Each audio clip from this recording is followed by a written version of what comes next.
So the most highly sought after figure, probably maybe in the history of the fandom right now, has some glaring QC issues. Now, originally with the feet issue for Studio Series 86 Optimus Prime, it seemed to be a little bit swept under the rug because it doesn't really cause an issue. But because they're flipped, turned upside down, put on wrong, actually it does give a little bit more stability when you put them on correctly. Now, these are the heels, and the way they did it was that they're flipped upside down, but they still look correct until you actually see they're not correct. And these are pictures. The reason why they're able to correct it because these are actually in the instructions. Now, Hasbro has been known for some terrible QC issues. I'm talking for over at least almost 2 decades now. I've been doing this for 25 years, and I can tell you, when we got to, like, I'd say that Chug era, that's where it really got bad.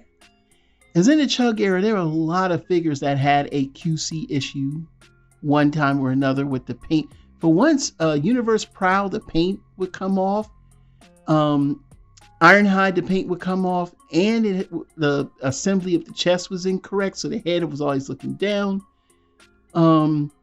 The Octane from the Universe didn't have the correct head pin, so the head would sink down. There's so many. But here are pictures of the feet first. We'll talk about that. And you can see the correct way. You can see where the plastic, you see how the plastic covers that. That's how they're supposed to look. But they flipped them upside down and switched them around so they look like they're supposed to, but they were built wrong.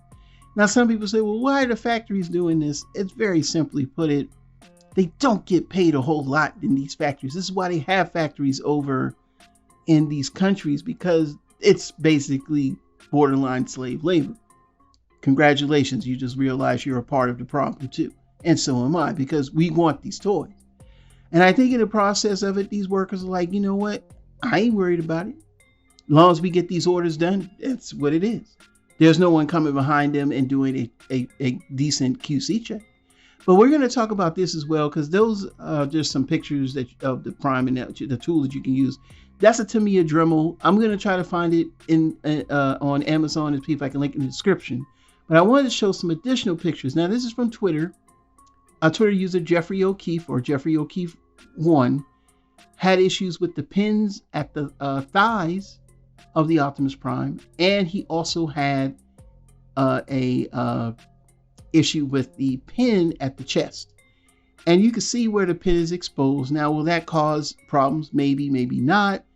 But when you have plastic cracks like this on a figure that costs anywhere between, it's minimum $90 all the way up to $150 in some countries, we don't want to see this mess. And then, of course, of all people, the thieves had the nerve to chime in on their part, where they said that the arm assembly on the bay, the repair bay thing that has the guns on it, actually cracked. And you know what? I don't really care for them because they don't get their toys like they're supposed to anyway.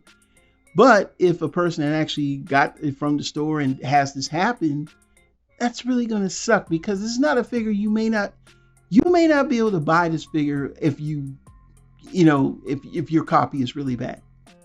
You know what I'm saying? I got 4 of these coming and I'm already nervous. Me and my sons are going to check all the copies, because one's for my son, oldest son, one is for my younger son, and then the 2 are for me.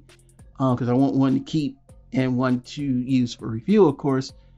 And yes, I am familiar with Dremels. I've owned a lot of Dremel tools, even as a kid, because I was always tinkerer and I used to build model cars.